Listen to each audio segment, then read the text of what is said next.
About 6 weeks ago, I crashed my daily driver to the point where the insurance wrote it off. Now, any normal person would wait for the payout, go and buy a working car and just move on. But car people are not normal people. So what I done instead was go and buy a broken car that had been off the road for nearly 2 years. And here's how that went. What's happening, everyone, and welcome back to 2 on 2 Projects. So first of all, I want to apologise for the severe lack of updates, especially on this. The start of the year has been mental just in the past month and a half, so I apologise. There is another video coming on this. You can maybe see that the full body kit is now mounted onto the Corsa. There is an update video coming on the Corsa, but you just have to wait a little bit longer for that because it's just taking time. But this video is not about the Max Power Corsa. This is a wee bonus video about an unexpected new project. So if any of you follow the social media, your Instagram or TikTok, you'll know that a couple of weeks ago I crashed my daily driver, which was a Toyota GT86. Wasn't a big crash, but insurance have wrote the car off, which means I have no daily driver. So I need a car to get back on the road, and I've bought one, which is this.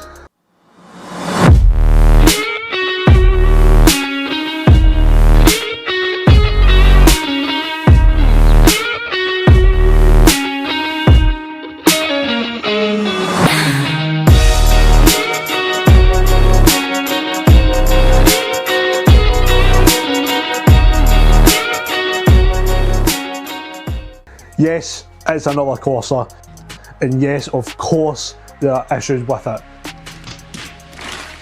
It's been off the road for nearly 2 years. I got it off a very good friend of mine for a really good price, because the aim of this is to do it as cheaply as possible and as quickly as possible. So at the end, I'm going to run through all the costs of the new car and how much it actually cost me to get back on the road. But I got it off a very good friend of mine for a very good price. It's been off the road for coming up the best part of 2 years, I think. The MOT's been out for nearly 2 years. So it needs a decent bit of work. I've already got a list sorted, and the plan is to get it fixed and MOT'd within a week.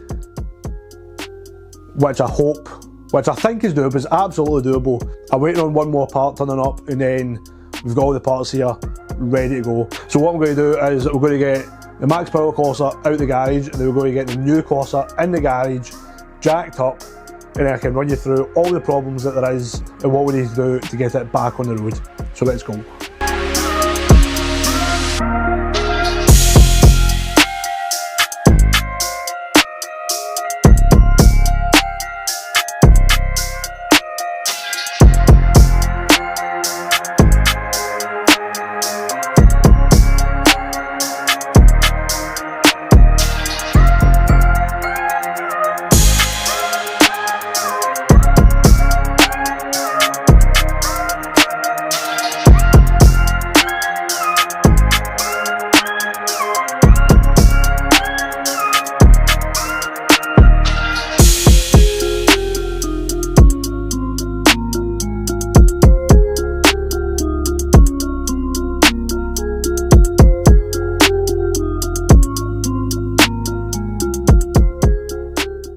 Right, so now the new car is in the garage. Let's talk about what's actually wrong with it. And there's a list. Not a massive list, but there's still a list. First of all, the turbo, the main issue, is done. There's nothing left of it. It doesn't want to be a turbo anymore, so that needs changed. Next is the sump. It's old, it's corroded, it's leaking, it's bashed. So we need a new one of those. Next is a service. It probably hasn't been serviced in over 2 years. So we've got all the service parts, so air filter, oil filter, new oil, fuel filter, all that coming, so we can give it a good proper service and get it running right again. Discs and pads, they're pretty done, so I'm going to take them off. Hopefully I can just clean them up but I might need to buy new ones of those. Needs a new battery, fully charged the battery was in it, and it couldn't even start the car. And then probably after that, it needs a good clean. It's been sat under a tree, so it's more green than grey right now, which isn't ideal. So it needs a good clean, which I'm actually quite looking forward to because that's going to be quite satisfying. After that, it should be MOT. It should be ready for an MOT, which, fingers crossed, should be pretty quickly. So it is now Friday night. Just got the car in the garage, and I'm hoping to get it MOT'd on Monday afternoon, Tuesday at the latest. So that would be, so I bought this car a week ago tonight, so that will be just over a week from buying the car to fixing it and getting it MOT'd. That's the list of things that I've done. It's not massive, there's a decent amount of work in it. It's not a massive list, like I said, but I guess now I'm going to get it jacked up, get the front bumper off, and that maybe, if I can get that done tonight, then that'll give me a good start for tomorrow morning. So I'm going to get cracked into that and see how far I get.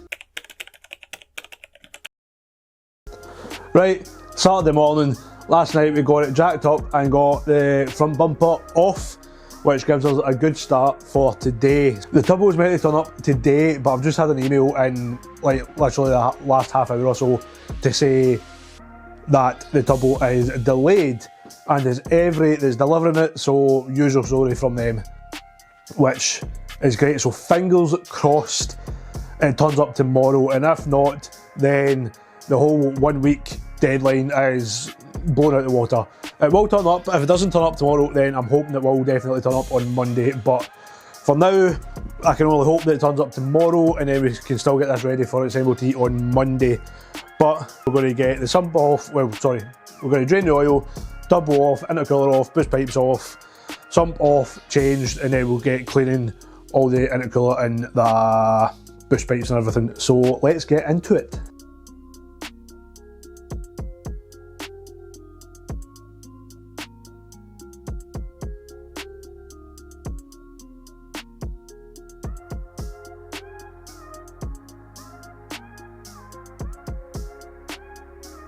The turbo is finally off the car.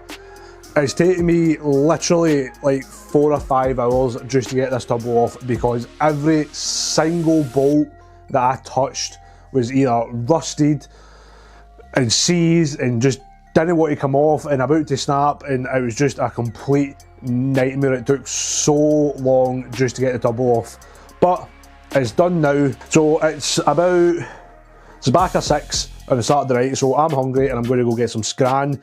Then we're going to come back, change the sump over, and then pretty much service the car up until adding the new oil in, because there's no point adding the new oil in because the new turbo's not on yet and the oil line's disconnected, and there's just no point.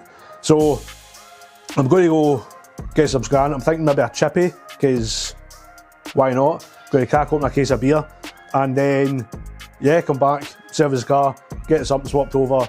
You've seen someone service a car 1,000 times, so there's no point in me showing you changing an oil filter and an air filter and a fuel filter and stuff like that. There's just no point in it. But fingers crossed, if I can do all that tonight and hopefully the turbo turns up tomorrow, it means it's just a case of putting the new turbo on, filling it with oil, and fingers crossed it's working and it's fixed and it's ready for its MOT.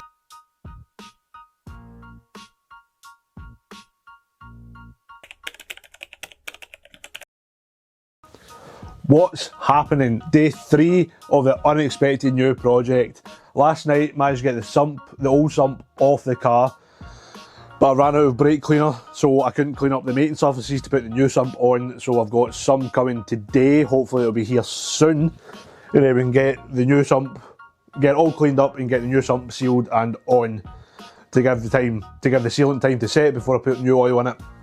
Still no sign of a turbo, haven't heard anything from Every, so I very much doubt that's going to turn up today. It's probably going to be tomorrow, which isn't ideal, but that is what it is. We'll just have to deal with it. Plan of action today is get the intercooler off and all the boost pipes off. They all need cleaned out because there's a stupid amount of oil in them. So I'm going to get them off, cleaned out, and get ready to go back on. And then I'm going to tackle the brakes. I didn't actually buy new disc and pads because the ones that are on it aren't actually that used. I mean, I get new disc pads not long before I went off the road, so I'm just going to take them off, clean them up, free off the calipers, and then they should be good to go. So there's still lots to do, so I'm just going to get cracked on and stuck in.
Okay, I am finally making progress.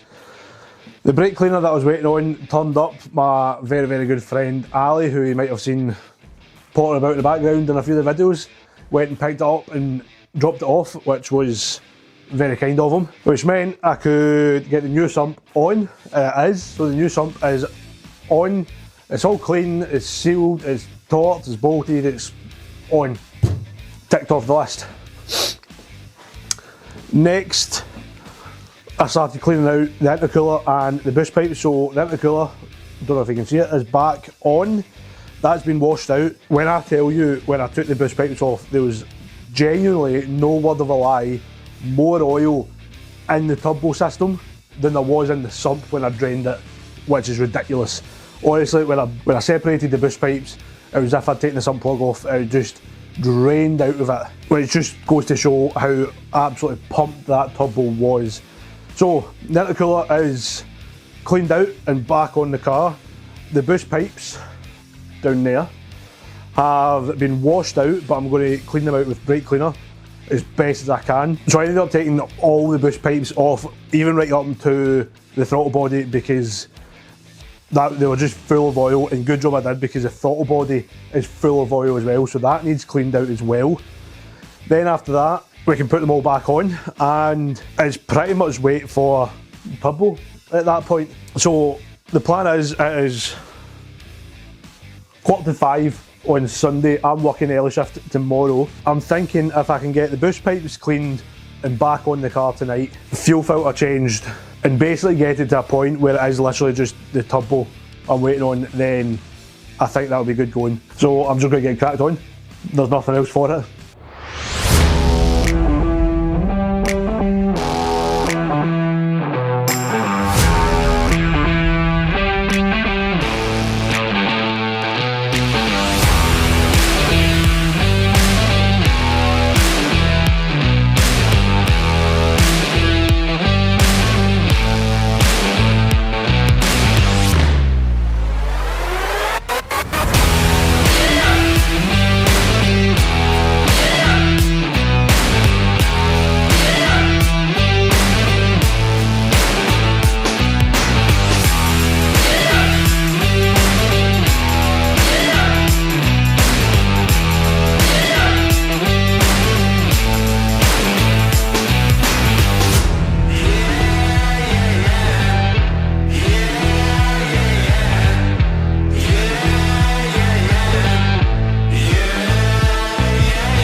Right, wee update of where I'm at. Intercooler is washed and back on. All the boost pipes are washed and back on, so fingers crossed there shouldn't be that much oil in it. There's still going to be a wee trace of oil, but nothing major.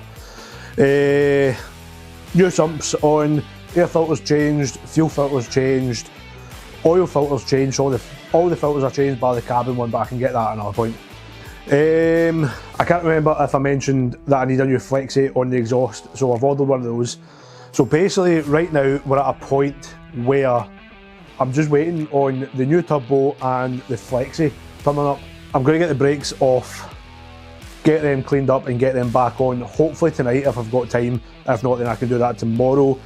Hopefully the turbo turns up tomorrow, and then either Wednesday or Thursday the flexi should be here, and then we're ready for an MOT. Also can't remember if I told you that I'm pushing the deadline back till Friday, obviously just with the turbo being delayed and I need to order a flexi. So I'm going to get cracked on with the brakes and then go for there. I'll probably see you when the turbo shows up, fingers crossed, tomorrow. Right, update time. It is now Saturday morning and I still don't have a turbo. Well, actually that's a lie. I do have a turbo because I went and bought another turbo. Because the original one still hasn't turned up.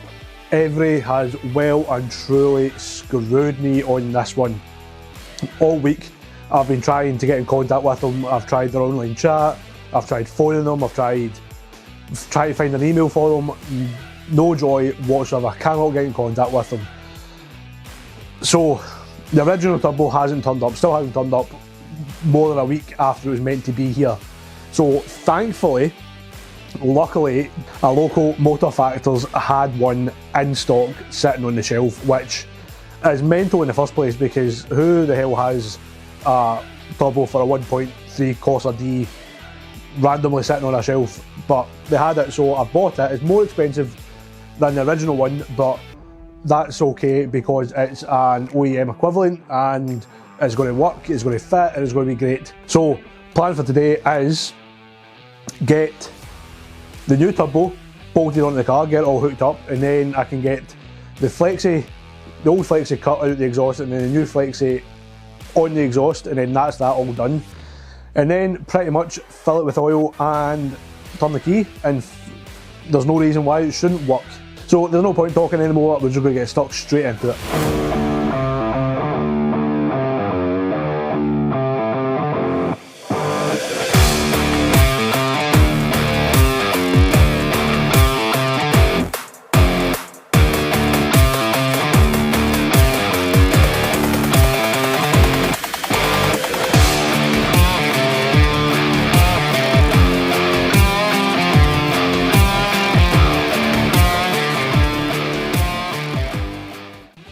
So turbo is now on the car, just mounted. There's a couple more things to go on, but it's on, so we can move on. Now I need to get the downpipe on. So because I can't remember if I've told you or not yet, but I need a new flexi and I've got one sitting, one arrived through the week. But it's a sleeve on flexi, and obviously the one on the car is a weld on flexi. So I need the downpipe on. Basically, so I know where to cut the old flexi so I can fit the new flexi, but I can't do that until the downpipe's on, which I couldn't do until the turbo was on, and now the turbo is on. I can now put the downpipe on and then do the flexi.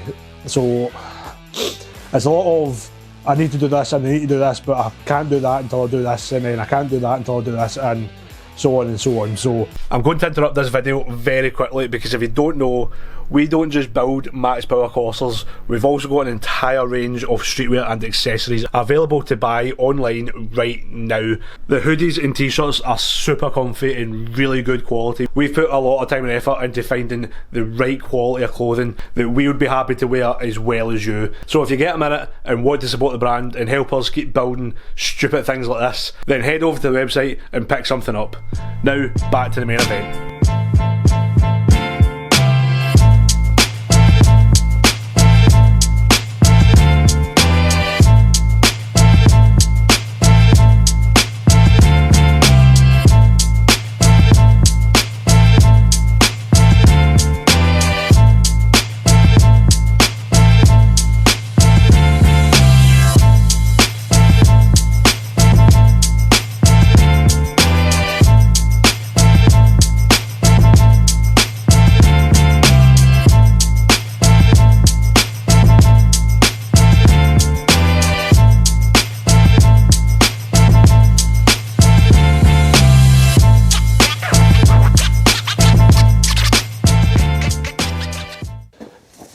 so managed to get the old exhaust now, but as you can see the flexi is no longer attached, it's literally hanging on by a bare thread.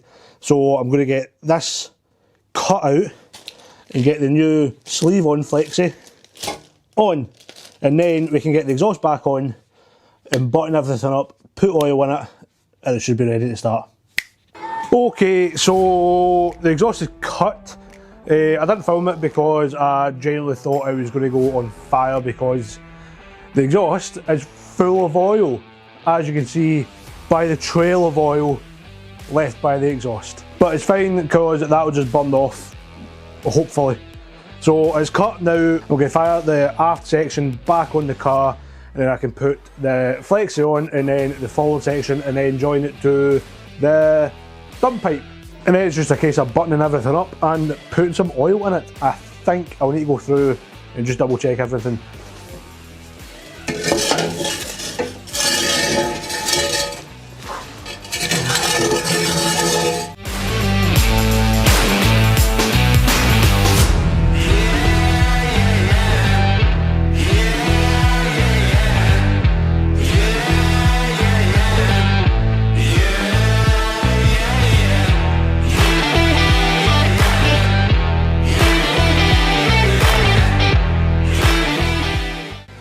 Right, so exhaust is done, it's back on the car, new flex is bolted on. Now it's time to finish buttoning up the turbo, spanner check everything, and then I think I might be good to fire some oil in it and see if it starts.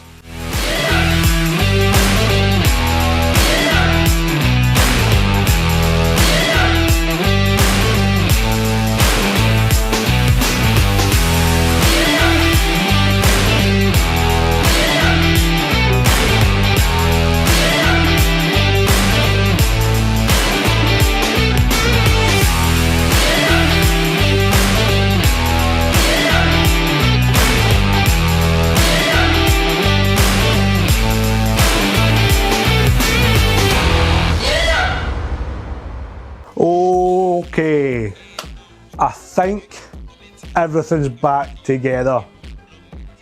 I hope it is, because I don't know what else needs to go on. So I think everything's back together. The intake pipe's all on, downpipe's on, everything's tight. All the filters are done, fuel and oil and blah blah blah. Turbo is primed, I fired some oil in that.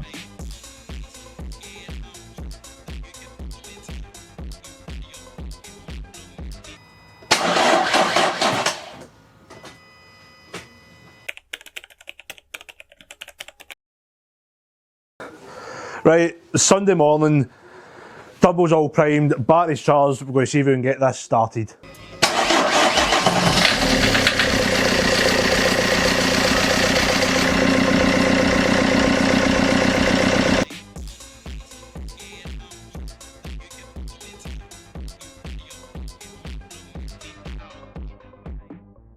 Right, so pushed it out of the garage because when we started it, it smelt very burny, which I wasn't really a massive fan of, having a car go on fire in the garage.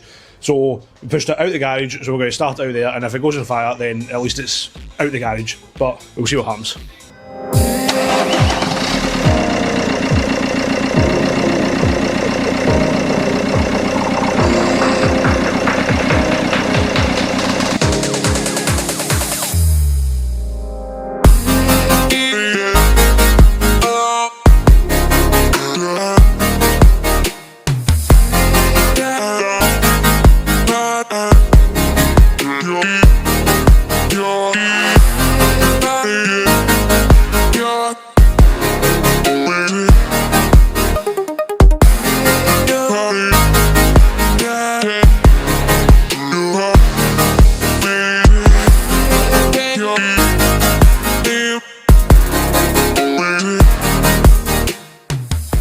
Right, so the new car is now running and driving. It's time to get it cleaned up and ready for its MOT.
The Corsa is clean. Honestly, it took about 3 hours and about 4 washes, but it's done, it's clean, it's ready for its MOT.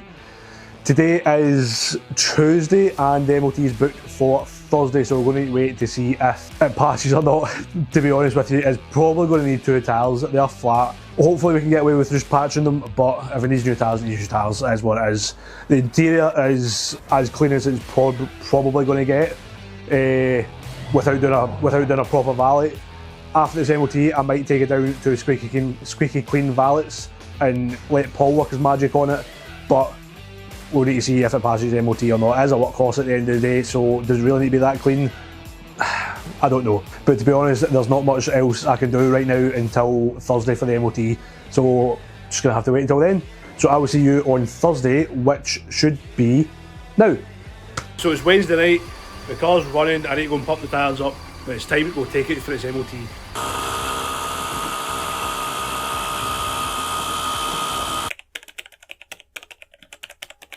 Right, update time. So, did the Corsa pass its MOT? Yes, it did. But because it was one of my cars, of course it wasn't smooth. So when I drove it round to drop it off, it started smoking. And I mean, not just like a little bit of smoke, it was like smoking the entire street out. I couldn't even see the road behind me for the level of smoke. And someone who has blown up, I don't know what, 4 turbos?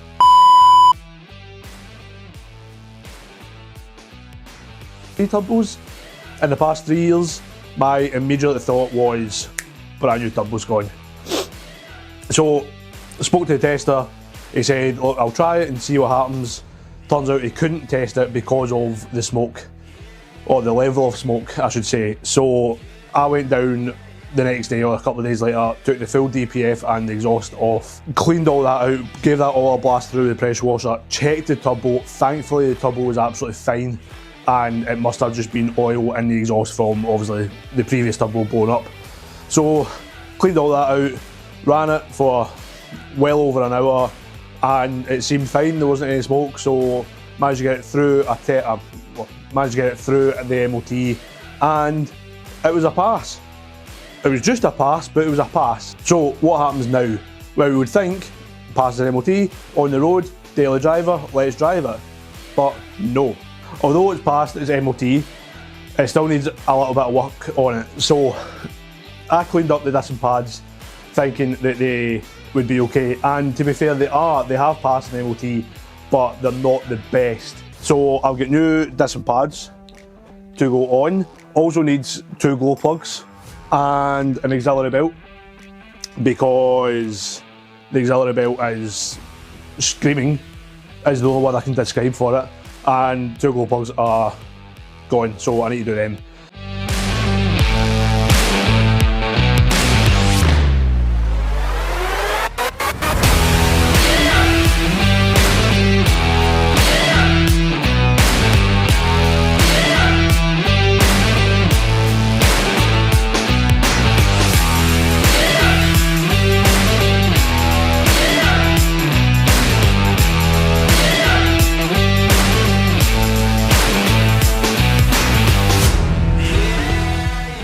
Right, little update.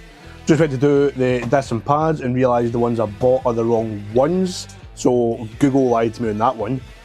The auxiliary belt is done. I didn't film it because there's no space and all you would see is nothing basically. So didn't film that, but that's done. Now it's time to do the dreaded glow plugs. Now I'm praying that these come out all right, because if they don't, then if you've ever done glow plugs, you know how bad it is if they snap. So I guess there's no point installing it anymore, just need to get cracked on and pray that they come out all right.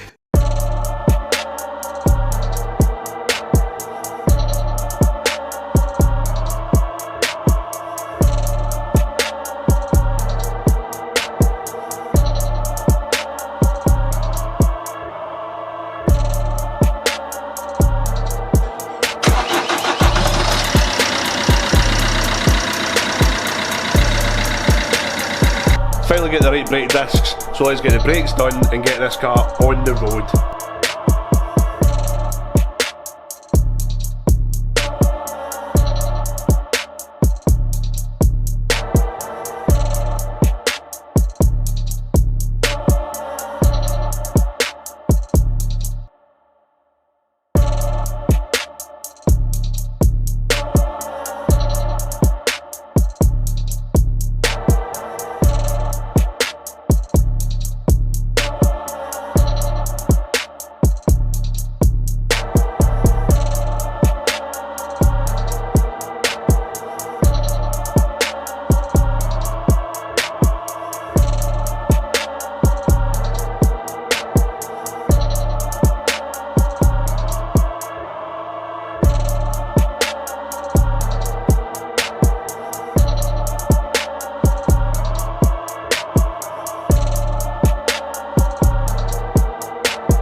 Right, that's one side done. I'm going to quickly do the other side and then I can take it a drive and hopefully clear the smoke out it. And then it's good to go, it's on the road. I've finally got a car again. But let's see how the first drive goes.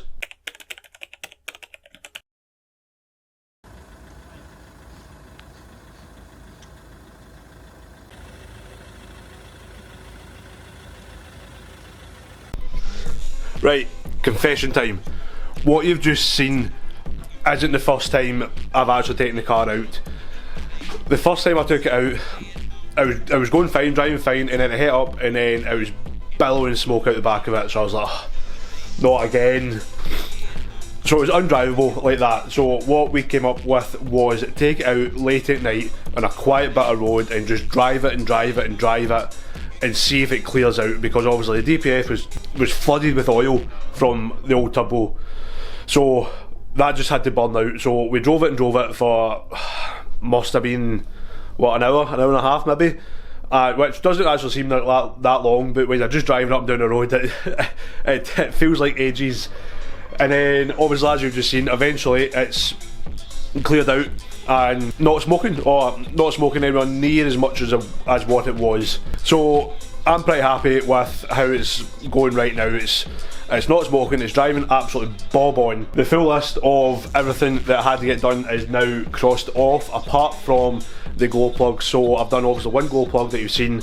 I've still to do the other glow plug, and then hopefully once that's changed it will do a regen and then clear itself out, and it's pretty much good to go. So I'm happy with that. I've got a car back on the road.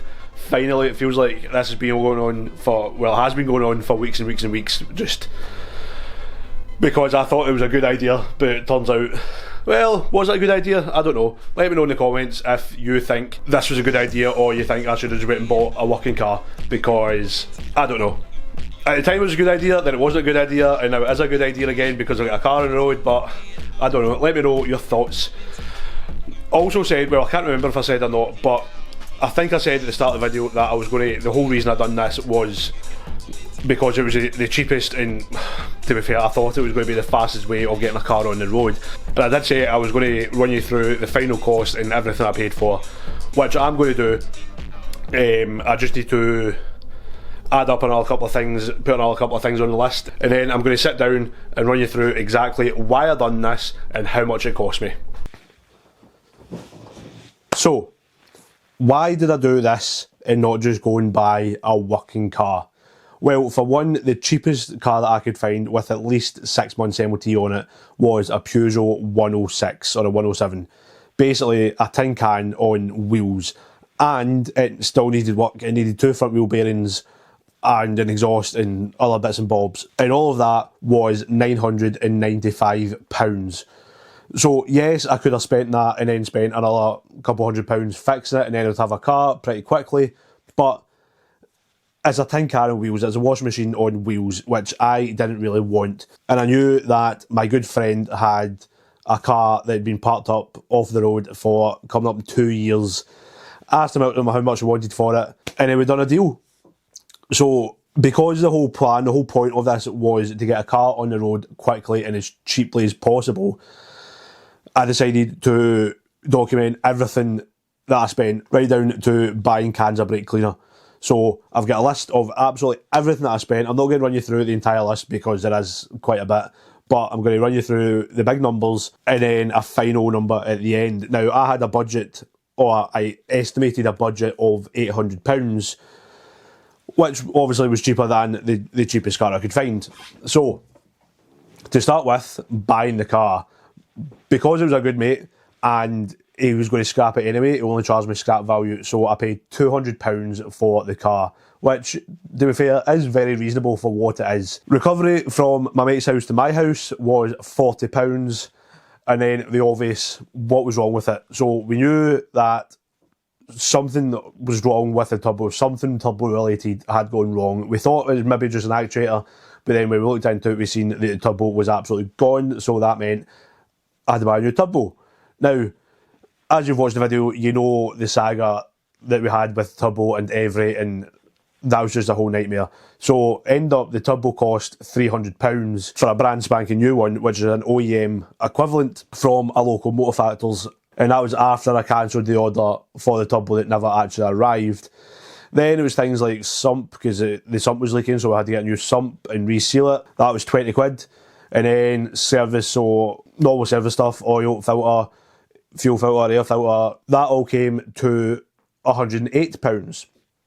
So we're getting up there, but we're not quite near the budget yet, which is good. 4 cans of brake cleaner, an exhaust flexi, a new V-band clamp for the turbo, gasket, that kind of stuff. So all of that, up until that point, was £758, which is under budget, which I know that you're thinking that that's great, but we still had tyres, we still had an MOT to go. So I knew that was going to be over the budget, but not majorly. Then it was MOT and tyres, and then obviously after the MOT, it threw up another couple of things that needed changed. So the aux belt was screaming away, so I changed one of them for £25.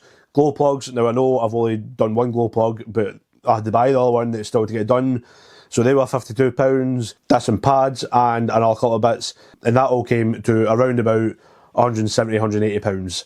So, final figure for what I spent, for what it cost me to buy a broken car and get it back on the road, was £1,037.64. That's including MOT, tyres, everything apart from tax and insurance, because you have to do, that's just a cost that happens for any car. I would have to pay that if I went and bought a working car anyway. So I'm not counting tax and insurance, but everything else was £1,037.64, which, yes, is over the £800 budget. Yes, it's dearer than the cheapest car that I could find, but a Corsa D, yes, there's stigma around a Corsa, I know that. I own 2 of them now, but it's a nicer place to be. It's a not bad car to drive, and for a daily driver, it's a 1.3 diesel. It's literally a workhorse to get me to my work and back, so I can afford to do all this. I'm pretty happy with that. It's still less than £1,100, which if you were to go and find a car with a full year's MOT that worked for less than £1,100, it probably wouldn't be that good. And another reason I went down this route with this specific car is because I've known the car for years. I know the history of it. I know why it was off the road. I know how long it was off the road. Like, there's nothing hidden in it, and I knew what I was getting myself into. So that was another reason why I decided to go down this route and not just go and buy a car. Now, I have received a payout from my insurance company, so I will be buying another car at some point, but I don't know what I want. I'm not just going to go rush out and buy a car for the sake of buying a car. It's going to be a daily driver. I'm probably going to have it for a number of years, so I'm going to buy something that I want. Having the Corsa on the road will give me time to do that. So there we go. That's how much I spent. That's what it cost me. I've now got a car on the road that works, and it's great for just a daily driver, so I can't complain at that. It was an unexpected project. Obviously, I didn't expect to crash my daily, but these things happen. So, yes, it was unexpected. Yes, I learned a lot, which is one of the main points of 2-on-2 projects, is to learn skills that you've always wanted to know as you go. There's no other way to learn it than just get your hands dirty and get stuck in. It was unexpected. It cost me money, but all in all, I would say it was a positive. You probably won't see the car on the channel again because, like I said, it is just a daily driver. There's nothing special. I'm not doing anything to it. I'm not modifying it. It's literally to get me to my work and back, and that is it. So this is probably the last time you'll see it. Normal service will resume very shortly on the Max Power Corsa. That is very, very, very nearly finished and ready to get wrapped. There is an update video coming on that very soon. Sorry it's taking so long. Just everything that's happened, obviously with the car and the youth project and everything else is taking a back seat. But there is something coming on that soon, and it will be finished, ready to go for show season this year, which I am so excited for. But anyway, if you've liked this unexpected video and you want to see more in the Max Power Corsa and what we get up to this show season, then hit that subscribe button because it really does help us out a lot and it shows that people want to see what we are doing. But like I said, update video on the Max Power Corsa coming soon, so keep your eyes out for that, and I'll see you in the next one. Cheers.